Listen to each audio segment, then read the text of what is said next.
वक्रतुंड महाकाय सूर्यकोटि समप्रभा निर्विघ्नं कुरु मे देव सर्वकार्येषु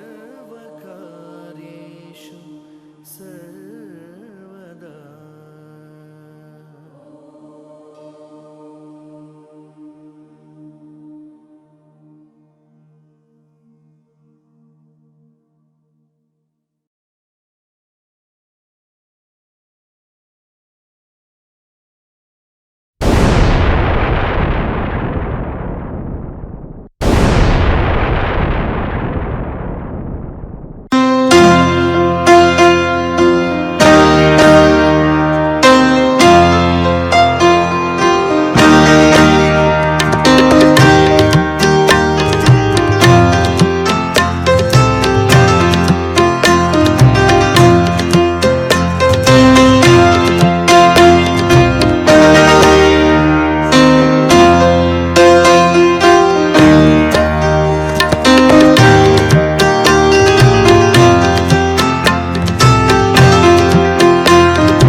यदि हम बात करें सिंचाई के साधनों पर यानी मीन्स ऑफ इरिगेशन पर, तो हम आपको बता दें कि सिंचाई के जो साधन हैं, मीन्स ऑफ इरिगेशन जो हैं, इनको हम 3 प्रमुख भागों में बांट सकते हैं। 3 भागों में बांट सकते हैं। ये 3 भाग कौन कौन से हैं? नंबर 1 परंपरागत साधन। परंपरागत साधन, ठीक है। नंबर 2 में हम बोलेंगे आधुनिक साधन। आधुनिक साधन। और नंबर 3 में हम बोलेंगे अत्याधुनिक साधन। अत्याधुनिक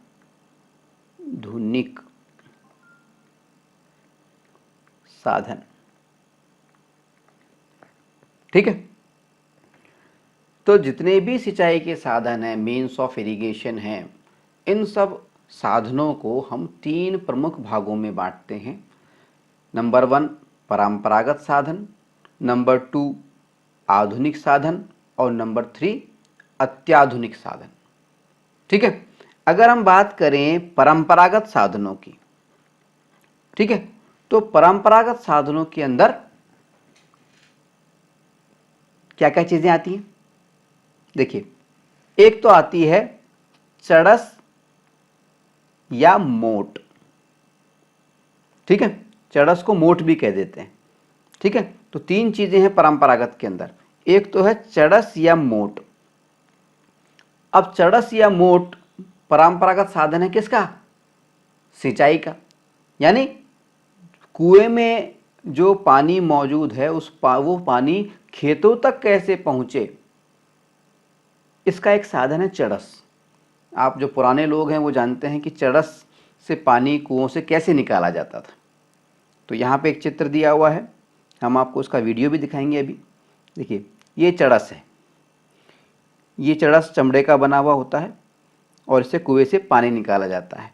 और पानी निकालने के बाद में इस तरह से जो नाली होती है खेतों तक जाने के लिए पानी की, जिसको हम धोरे बोलते हैं, धोरे, उन धोरों के अंदर इस पानी को डाल दिया जाता है और वो धोरों के माध्यम से पानी खेतों तक पहुंच जाता है। अब ये किस तरह से चड़स काम करता है इसका तो हम आपको ये वीडियो दिखाते हैं, लेकिन वीडियो दिखाने से पहले सिंचाई के जो दो और परंपरागत साधन है चड़स के अलावा, उनके बारे में भी पहले हम आपको बता दें, फिर तीनों के ही हम वीडियो दिखाने का प्रयास करेंगे। सिंचाई का दूसरा जो साधन होता है परंपरागत, ट्रेडिशनल, वो होता है ढेकली। ढेकली इस तरह का होता है, जैसे कुआं होता है, कुएं के अंदर ये बाल्टी लटका देते हैं। किस तरह से, एक बड़ा बांस का डंडा होता है, इसके ऊपर एक तरफ बाल्टी लटका देते हैं, दूसरी तरफ एक व्यक्ति जो होता है या तो ऊपर बैठ जाता है या हाथ से उसे ऊपर नीचे करता रहता है, अंदर डुबोएगा और उसके बाद में निकालेगा। किस तरह से होता है ये, इसका भी वीडियो हम आपको दिखाएंगे। लेकिन अब हम तीसरा जो सिंचाई का साधन है परंपरागत, उसका भी चित्र देख लेते हैं। सिंचाई का तीसरा परंपरागत जो साधन है वो है रहट।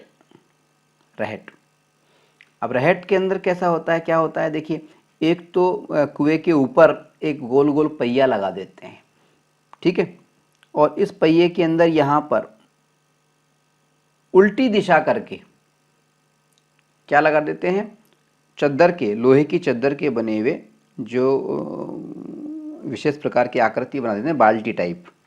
और जब ये गोल गोल घूमता है तो पूरी एक चेन बनती है, पूरी नीचे तक जाता है और नीचे तक जा कर के उसमें पानी भर के ऊपर आता है, ऊपर आकर के यहाँ पर ये फैलता रहता है। देखिए यहाँ पानी दिख रहा है, यहाँ फैलता हुआ आपको।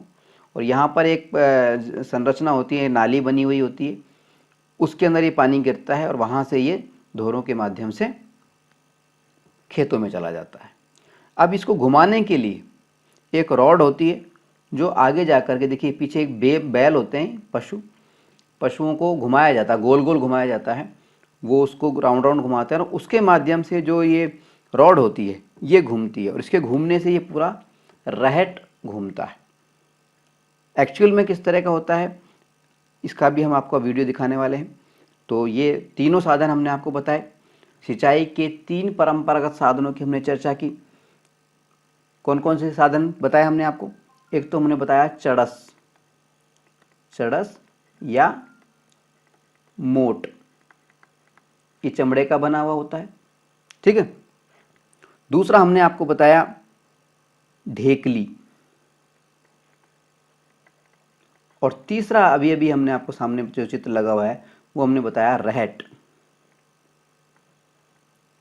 बच्चों को पढ़ाते भी रह से रहट।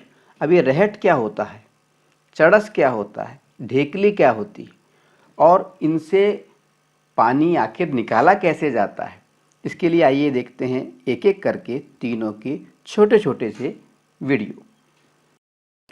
देखिए ये ऐसा होता है चड़स।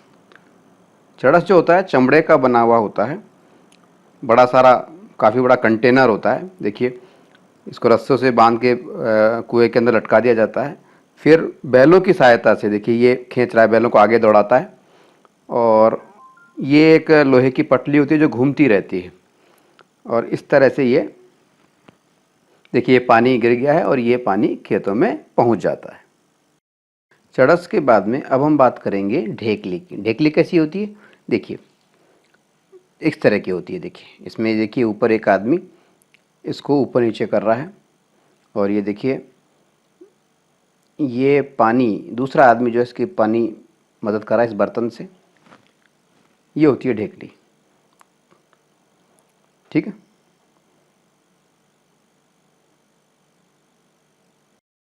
ढेकली के बाद में अब हम देखते हैं कि रहट जो है वो किस तरह का होता है। देखिए रहट में देखिए ये बैल होते हैं और ये एक गोलाकार जो पहिए होते हैं, चक्र होते हैं, गिरारियाँ जो होती हैं इसको घुमाते रहते हैं। इससे एक रॉड कनेक्टेड होती है, वो ये पहिए इस वाले पहिए को घुमाती हैं और इस पहिए के ऊपर लोहे की बाल्टी टाइप की संरचना होती है, वो पूरी बेल्ट होती है और ये नीचे जा कर के पानी को ऊपर लिफ्ट करती है। सिंचाई के परंपरागत साधनों के बाद में, ट्रेडिशनल मीन्स के बाद में, सिंचाई के परंपरागत साधनों के बाद में अब हम बात करते हैं सिंचाई के आधुनिक साधन पर। सिंचाई के लिए वर्तमान में जो आधुनिक तरीका अपनाया जा रहा है वो क्या है? एक तो है नलकूप। अब ये नलकूप भी दो तरह के होते हैं, एक तो विद्युत पंप से चालित होता है, बिजली की जो मोटर लगाई जाती है इसके अंदर, और दूसरी होती है डीजल के पंप से चलता है।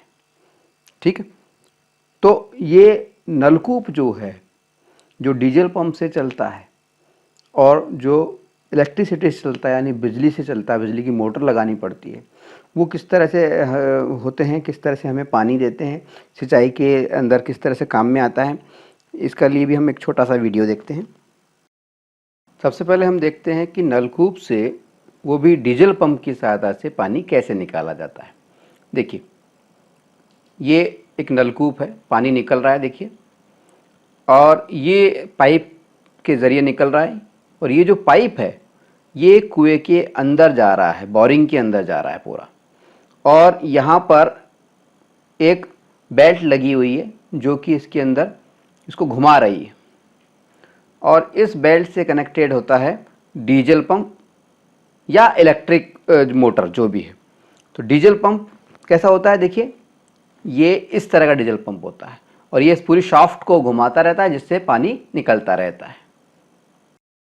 सिंचाई की आधुनिक विधियों के रूप में नलकूप की, जो कि विद्युत से भी संचालित होता है, विद्युत मोटर के द्वारा भी, और डीजल पंप के माध्यम से भी संचालित होते हैं। तो नलकूप पर चर्चा के बाद में अब हम बात करेंगे सिंचाई की अत्याधुनिक, आधुनिक नहीं, अत्याधुनिक विधियों पर। इसके अंदर दो बातें आती हैं, दो चीज़ें आती हैं। एक तो आती है ड्रिप सिस्टम या बूंद बूंद सिंचाई, और दूसरी आती है फव्वारा या स्प्रिंकलर सिस्टम। तो पहले हम बात कर रहे हैं बूंद बूंद सिंचाई पर यानी ड्रिप सिस्टम के ऊपर। तो देखिए, ड्रिप सिस्टम में क्या होता है कि कुएं से जो पानी का पाइप आता है वो एक तो बड़ा पाइप होता है, जैसा कि इस चित्र में नज़र आ रहा है, और इस बड़े पाइप के अंदर, मोटे पाइप के अंदर बीच में छोटे छोटे छेद होते हैं और उनसे छोटे छोटे पाइप कनेक्टेड होते हैं, और ये पाइप पूरे खेत में बिखरे हुए होते हैं। इनमें बीच बीच में छेद होते हैं और जहाँ से बूंद बूंद करके पानी पौधे को या फसल को प्राप्त होता रहता है। इससे जो पानी की वेस्टेज होती है, जो पानी खराब हो जाता है, वेस्ट हो जाता है, पानी ज़मीन में चला जाता है, वो उसकी काफ़ी बचत हो जाती है। तो ड्रिप सिस्टम या बूंद बूंद सिंचाई का जो सिस्टम है कैसे काम करता है, कैसा दिखता है, इसके बारे में ज़रा सा हम छोटा सा एक वीडियो और देख लेते हैं। ये देखिए, ये ड्रिप सिस्टम है। ये एक मेन पाइप है जो कि कुएं से लेकर के और हमारे खेत के अंदर जाता है। इसमें जो पानी आ रहा है उसके साथ साथ में इस पाइप से छोटी छोटी ये ट्यूब्स कनेक्टेड होती हैं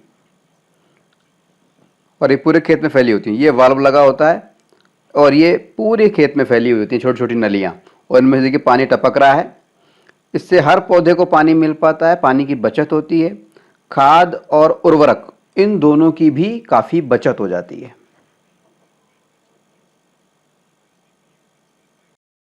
ड्रिप सिस्टम या बूंद बूंद सिंचाई की तरह ही एक और अत्याधुनिक विधि है सिंचाई की, इरिगेशन की। उसका नाम है फव्वारा कृषि या स्प्रिंकलर सिंचाई system, sprinkler system.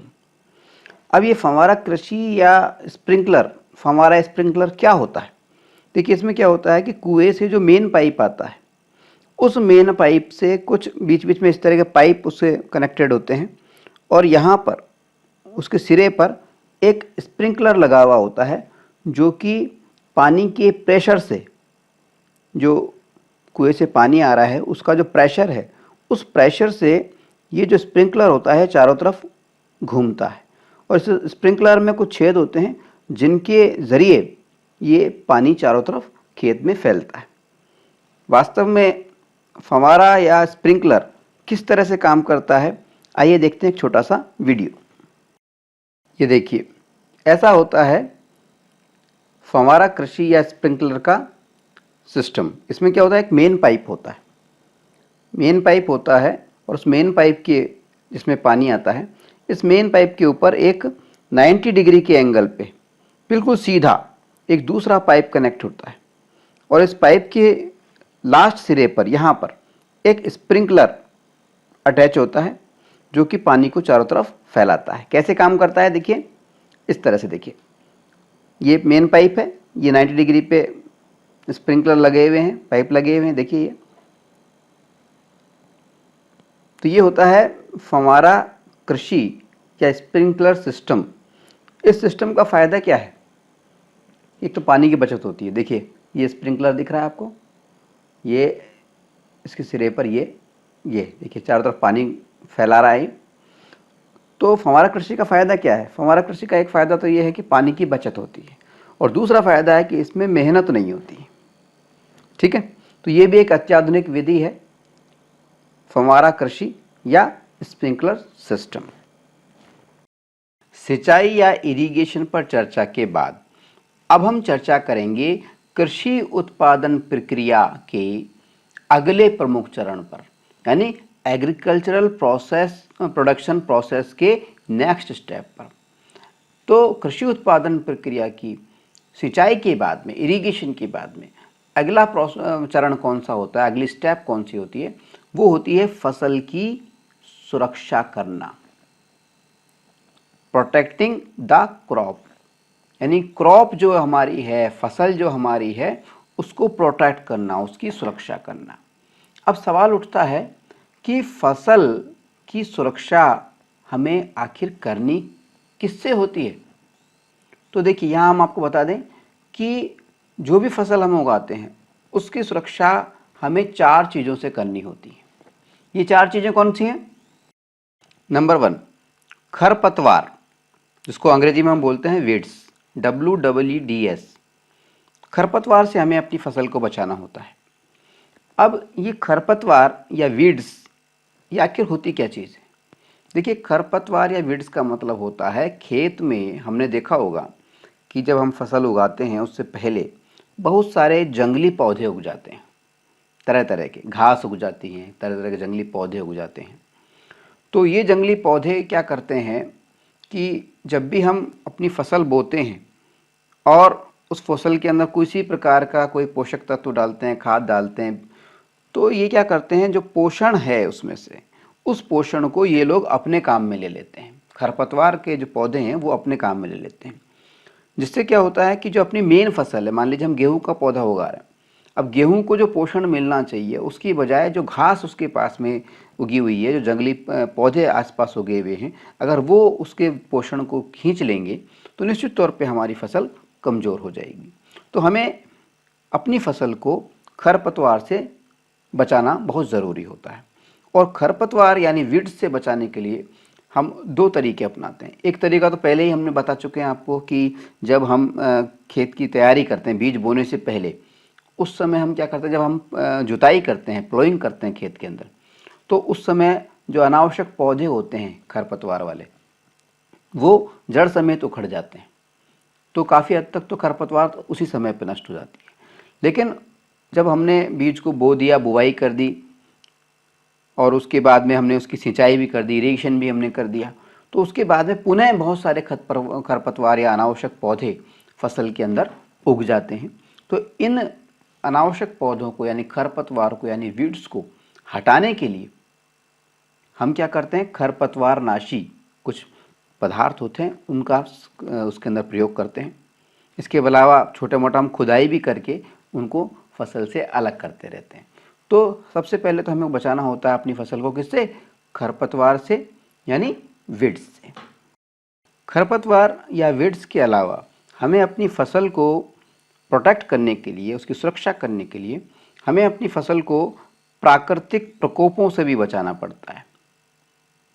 Natural outbreaks या डिजास्टर्स जो होते हैं उनसे भी हमको बचाना पड़ता है।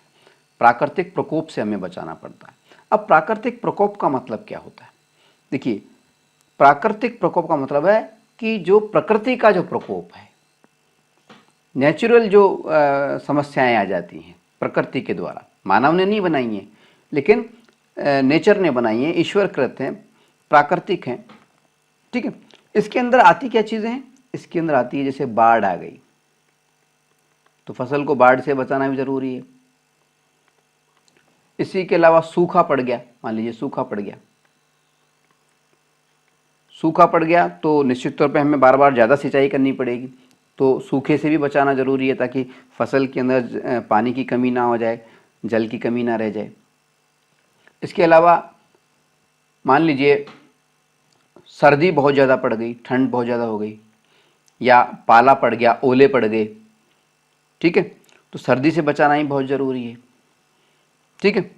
और इसी की तरह मान लीजिए आग लग गई, फसल में कभी कभी सूख करके आग भी लग जाती है, तो हमें अपनी फसलों को बाढ़ से, सूखे से, सर्दी से, आग से, या ओले वगैरह पड़ जाते हैं, पाला पड़ जाता है, उससे भी हमें बचाना पड़ता है, ठीक है। इसके अलावा फसल की सुरक्षा के लिए हमें अपनी फसल को और किस चीज़ से बचाना होता है? कीट, फफूंद, जीवाणु व वायरस से होने वाले रोगों से। हम जानते हैं कि हमारी जो फसलें होती हैं उसमें बहुत तरह के रोग लग जाते हैं, और अगर रोग लग गए तो फसल निश्चित तौर पे कमज़ोर हो जाएगी और हमें उतना उत्पादन या उतना प्रोडक्शन प्राप्त नहीं हो पाएगा। इसलिए हमें अपनी फसल को कीटों से होने वाले, फफूंदियों से होने वाले, जीवाणुओं से होने वाले और वायरस से होने वाले रोगों से बचाना होता है। डिजीजेज फ्रॉम इंसेक्ट्स यानी कीट से, फंगस यानी फफूंदों से, जीवाणु यानी बैक्टीरिया से, और वायरस यानी वायरस से। तो जीवाणुओं से, फफूंदी से, कीट से, वायरस से जो रोग, तरह तरह के रोग हमारी फसल को प्रभावित करते हैं, हमारी उत्पादन क्षमता को घटाते हैं, उन रोगों से भी हमें अपनी फसलों को बचाना होता है। और बचाने के लिए हम क्या करते हैं? तरह तरह की दवाइयों का छिड़काव समय समय पर, एक निश्चित मात्रा में दवाइयों का छिड़काव अपनी फसल पे करना होता है, ताकि फसलों के अंदर जो कीट पैदा हो गए हैं, कोई वायरस पैदा हो गया, कोई जीवाणु पैदा हो गया है, वो नष्ट हो जाए और हमारी उत्पादन के ऊपर कोई फर्क ना पड़े। रोगों के अलावा हमें अपनी फसल को जानवरों से भी बचाना होता है। उसकी सुरक्षा हमें जानवरों से भी करनी होती है, एनिमल से भी करनी होती है। प्रोटेक्शन फ्रॉम एनिमल्स, जानवरों से सुरक्षा। अब हम देखते हैं कि जब भी हम कोई फसल बोते हैं तो तरह तरह के जानवर, गाय वगैरह और कई तरह के नील गाय वगैरह, कई तरह तरह के जानवर फसलों के अंदर घुस जाते हैं और फसल को नष्ट कर देते हैं। तो हमें जानवरों से भी अपनी फसल को बचाना होता है, और जानवरों से अपनी फसल को बचाने के लिए सबसे महत्वपूर्ण तरीका जो होता है हम लोग इस्तेमाल करते हैं वो है कि चारों तरफ हम बाड़बंदी कर देते हैं, तार लगा देते हैं या पक्की दीवार बना देते हैं, तो बाड़बंदी हम करते हैं। इसके अलावा कीटों को भगाने के लिए भी हमने देखा होगा कि कुछ जिसको हम बोलते हैं हांडी टाइप, एक आदमी की आकृति भी आपने देखा होगा खेतों के अंदर लगी हुई होती है, जिसको हम बोलते हैं बजूका। तो ये जो बजूका होता है ये भी जानवरों को या पक्षियों को भ्रमित करने के लिए होता है। तो कुल मिलाकर के बात यह है कि फसल की सुरक्षा बहुत आवश्यक है। अगर फसल को हम खरपतवार से नहीं बचाएंगे, प्राकृतिक प्रकोपों से नहीं बचाएंगे, बाढ़, सूखा, सर्दी, आग वगैरह से नहीं बचाएंगे, या उसमें होने वाले जो तरह तरह के रोग हैं जो कि कीटों के कारण, फफूंद के कारण, जीवाणुओं के कारण या वायरस के कारण हो जाते हैं, उनसे नहीं बचाएंगे या जानवरों से नहीं बचाएंगे, तो निश्चित तौर पे हमारी फसल का उत्पादन कम हो जाएगा। तो कृषि उत्पादन प्रक्रिया, एग्रीकल्चरल प्रोडक्शन प्रोसेस का एक बेहद महत्वपूर्ण जो चरण है वो है फसल की सुरक्षा करना। फसल की सुरक्षा के बाद में कृषि उत्पादन प्रक्रिया का, एग्रीकल्चरल प्रोडक्शन प्रोसेस का अगला जो प्रमुख चरण है वो है जब फसल तैयार हो जाए उसके बाद में फसल को काटना, कटिंग क्रॉप। अब फसल को काटने के अंदर भी दो स्टेप्स होती हैं। पहली स्टेप में तो हम क्या करते हैं, खेत से फसल को काट देते हैं, सिर्फ काटना। और दूसरी जो स्टेप होती है उसके अंदर हम क्या करते हैं, फसल जो हमने काटी है उसकी हम थ्रेशिंग करते हैं। क्या करते हैं, थ्रेशिंग। थ्रेशिंग का मतलब क्या होता है कि फसल के अंदर जो दाने होते हैं, फसल को सुखा करके और उसके बाद में फसल में जो दाने होते हैं उन दानों में से भी जो भूसा हो लगा हुआ होता है उसके ऊपर, दानों को भूसे से अलग करना। फसल के जो दाने हैं उसको भूसे से अलग करने की जो प्रक्रिया है उसको थ्रेशिंग कहते हैं। अब जहाँ तक बात आती है काटने की, फसल को काटने की, तो फसल को काटने के लिए हम खास तौर पे दो तरह के औजारों का इस्तेमाल करते हैं या मशीन्स का इस्तेमाल करते हैं। एक तो जो प्रमुख औजार है वो आपने देखा होगा, अगर ग्रामीण पृष्ठभूमि में आप कभी गए हैं, इस तरह का दिखाई देता है। इसको हम बोलते हैं दांतली या इसको हम बोलते हैं दरांत, दरांत, या इसको हम हंसिया भी कह देते हैं, हंसिया। ठीक है, ये आपने देखा होगा निश्चित तौर पे। तो इससे क्या होता है, हाथ से फसल को काटा जाता है। तो दांतली, दरांत या हंसिया ये एक फसल को काटने का एक प्रमुख औजार है। ठीक है, इसके अलावा एक मशीन भी होती है जिसको हम कहते हैं हार्वेस्टर मशीन। आजकल बड़े जो खेत होते हैं उनके अंदर हार्वेस्टर जो मशीन होती है इसका प्रयोग किया जाता है फसल की कटाई में। हार्वेस्टर मशीन कैसी होती है, देखिए इस चित्र में हमने हार्वेस्टर मशीन को दिखाया है। इस तरह की होती है हार्वेस्टर मशीन। इसमें ये जो आगे का हिस्सा होता है ये फसल को लपेट करके और काट देता है। और ये ट्रैक्टर टाइप की मशीन होती है, पहिए लगे हुए होते हैं, तो वो पूरे खेत में राउंड लगाती है और फसल को काटती है। अब किस तरह से काटती है हार्वेस्टिंग मशीन, आइए देखते हैं एक वीडियो। देखिए ये एक हार्वेस्टिंग मशीन है और ये इस तरह से, देखिए ये राउंड राउंड ये घूम रहा है, इस फसल को ये कटिंग कर रही, काट रही है।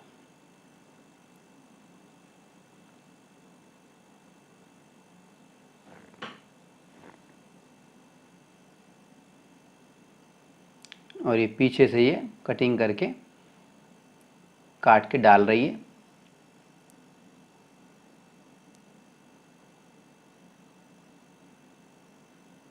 इसको बाद में इकट्ठा कर लिया जाता है। देखिए बड़ी आसानी से जो फसलों की कटाई है उसको बहुत आसान बना दिया है इस हार्वेस्टिंग मशीन ने। देखिए ऊपर ट्रैक्टर जैसी संरचना है और ऊपर ये व्यक्ति बैठ करके इसको चला रहा है। तो ये होती है फसलों की कटाई के लिए उपयोग में ली जाने वाली हार्वेस्टिंग मशीन। दरांत या हंसिया या फिर हार्वेस्टिंग मशीन से फसल को काटने के बाद में जो महत्वपूर्ण काम बचता है वो होता है कि फसल में से जो हमने फसल उगाई है उसके जो दाने हैं उसमें से उसके भूसे को अलग करना। ठीक है, जिसको हम बोलते हैं थ्रेशिंग, थ्रेशिंग यानी फसल की थ्रेशिंग करना। फसल की थ्रेशिंग का मतलब क्या होता है, फसल के दानों को उसके भूसे से अलग करना। ठीक है, तो थ्रेशिंग करने के लिए पुराने ज़माने में तो हाथ से भी किया करते थे। हाथ से फसल को झाड़ झाड़ करके, पटक पटक करके और थ्रेशिंग की जाती थी। फटकना भी बोलते हैं, फटक करके या पीट पीट करके और थ्रेशिंग की जाती थी। आजकल आधुनिक समय में हम थ्रेशिंग के लिए यानी बीज के दानों को भूसे से अलग करने के लिए, फसल के जो दाने होते हैं उसको भूसे से अलग करने के लिए एक खास मशीन का इस्तेमाल करते हैं जिसको हम बोलते हैं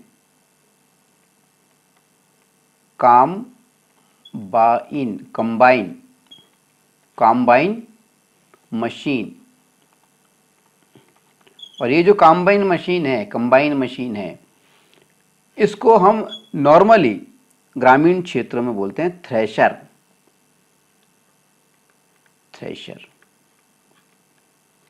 ठीक है।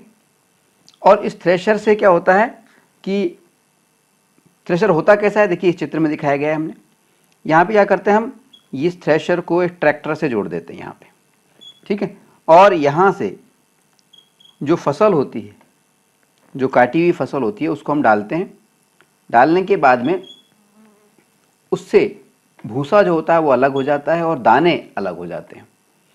तो थ्रेशर के माध्यम से फसल की थ्रेशिंग कैसे की जाती है, यानी फसल में से दानों को और उसके भूसे को अलग कैसे किया जाता है, दोनों को अलग कैसे किया जाता है, इसके लिए एक छोटे से वीडियो के द्वारा हम समझने की कोशिश करते हैं। देखिए ये है हमारी फसल कटी हुई और ये है हमारे थ्रेशर या कंबाइन मशीन। देखिए इस तरह से कटी हुई फसल को ये व्यक्ति जो है ऊपर खड़ा हुआ है, ये इसको इसमें डाल रहा है। इस तरह से डाला जाता है फसल को। और ये जो मशीन क्या करती है, इससे देखिए भूसे को अलग कर देती है और दानों को अलग कर देती है। कैसे करती है, देखिए साइड में देखिए आप, काफ़ी भूसा उड़ता हुआ नज़र आ रहा है हमें। देखिए उड़ रहा है भूसा। और अब देखिए ये यहाँ से दाने निकल रहे हैं। और ये मशीन इस समय कर रही है गेहूं के जो दाने हैं, गेहूं की थ्रेशिंग कर रही है। और ये देखिए ये दाने, गेहूं के दाने आपके सामने हैं। तो इस तरह से थ्रेशिंग की जाती है गेहूं की। फसल की कटाई और उसकी थ्रेशिंग के बाद में फसल उत्पादन प्रक्रिया का यानी एग्रीकल्चरल प्रोडक्शन प्रोसेस का जो 8वां और अंतिम चरण है वो है फसल का भंडारण, क्रॉप का स्टोरेज। ठीक है। फसल का भंडारण कब तक, जब तक कि फसल बाजार में बेची ना जाए। ठीक है। तो फसल के भंडारण के लिए मुख्यतया 2 तरीके इस्तेमाल किए जाते हैं। या तो घरों में ही बड़ी बड़ी टंकियां बना करके और उसके अंदर कुछ जैसे चूहों से, कीटों से, इनसे बचाने के लिए हम कुछ दवाइयाँ रख देते हैं। ठीक है। एक तरीका तो यह कि घरों में ही फसलों का भंडारण कर लिया कुछ समय के लिए। इसके अलावा अगर भारी मात्रा में उत्पादन हुआ है, ज़्यादा मात्रा में उत्पादन हुआ है और ज़्यादा लंबे समय तक हमें फसल को रखना है, तो 2 चीज़ें आपने सुनी होंगी। एक तो है ये साइलो, बड़े बड़े भंडार गृह होते हैं, बड़े बड़े भंडार गृह, उनका नाम है एक का साइलो और एक आपने नाम सुना होगा कोल्ड स्टोरेज। ठीक है। तो साइलो या कोल्ड स्टोरेज जो होते हैं, इनके अंदर अपनी फसल को किसान सुरक्षित रखते हैं। यहाँ पर कुछ पैसे देने पड़ते हैं जो कि पर बोरी के हिसाब से हो सकते हैं, पर क्विंटल के हिसाब से हो सकते हैं।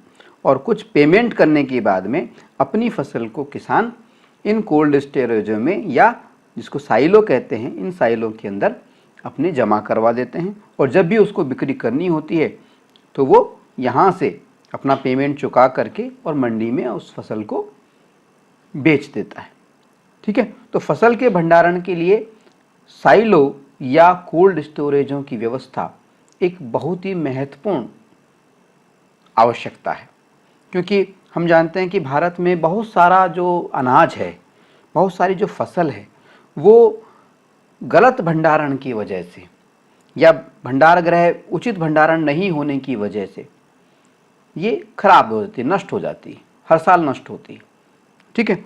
तो फसल का भंडारण भी एक इम्पोर्टेंट पहलू है कृषि उत्पादन प्रक्रिया का, एग्रीकल्चरल प्रोडक्शन प्रोसेस का। ठीक है। तो ये कुल मिलाकर के 8 जो हमने बिंदु बताए हैं आपको, ये है कृषि उत्पादन प्रक्रिया के प्रमुख चरण। अच्छा, फसलों के भंडारण के समय हमें किन किन बातों का ध्यान रखना पड़ता है? देखिए, हमें एक तो ये बात का ध्यान रखना पड़ता है कि जिस भी जगह हम भंडार कर रहे हैं, स्टोरेज कर रहे हैं, या जो भी भंडार गृह है, साइक्लो या कोल्ड स्टोरेज, उसके अंदर नमी नहीं होनी चाहिए, मॉइस्चर नहीं होना चाहिए, ह्यूमिडिटी नहीं होनी चाहिए। अगर वहाँ पे आसपास नमी है, यानी वायु में पानी की मात्रा मौजूद है, तो हमारी फसल जल्दी खराब हो जाती है। इसके अलावा हमें इस बात का भी ध्यान रखना होता है कि फसल के अंदर कहीं कीट ना लग जाए, किसी प्रकार का कीट जो है वो उस फसल को नष्ट ना कर दे। ठीक है, दीमक लग जाए, कोई और तरह का कीट लग जाए तो फसल खोखली हो जाएगी, खराब हो जाएगी हमारी। तो हमें ये भी ध्यान रखना होता है। इसके अलावा हमें ये ध्यान रखना होता है कि चूहे वगैरह उस फसल को नष्ट ना कर दें। ठीक है, इसके अलावा सूक्ष्म जीवी जो होते हैं, जो हमें दिखते नहीं हैं, माइक्रो ऑर्गेनिज्म होते हैं, काफ़ी सूक्ष्म जीवी होते हैं जो हमें आंखों से एकदम से दिखाई नहीं देते, ये भी फसल को नष्ट कर सकते हैं। इसलिए भंडार करते समय, फसल का स्टोरेज करते समय हमें इस बात का ध्यान रखना होगा कि हमारी फसल ना तो नमी के कारण नष्ट हो, ना कीटों के कारण नष्ट हो, ना कोई चूहों के कारण नष्ट हो, और ना ही किसी सूक्ष्म जीवी या माइक्रो ऑर्गेनिज्म के माध्यम से वो नष्ट हो। ठीक है, इसके लिए हम कुछ दवाइयों का इस्तेमाल करते हैं। कई तरह की दवाइयाँ होती हैं जो कि स्टोरेज के समय हम लोग इस्तेमाल करते हैं।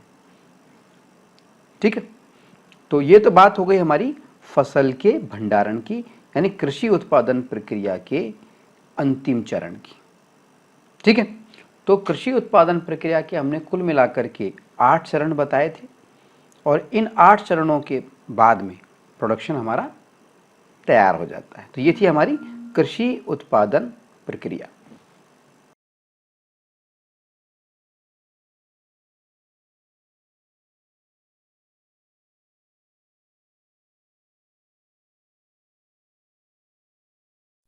जनगण मन अधिनायक जय हे भारत भाग्य विधाता। पंजाब सिंध गुजरात मराठा द्राविड उत्कल बंगा। विंध्य हिमाचल यमुना गंगा उच्चल जलधि तरंगा। तव शुभ नामे जागे, तव शुभ आशीष मांगे। गाहे तव जय गाथा, जन गण मंगलदायक जय हे भारत भाग्य विधाता। जय हे जय हे जय हे, जय जय जय जय हे।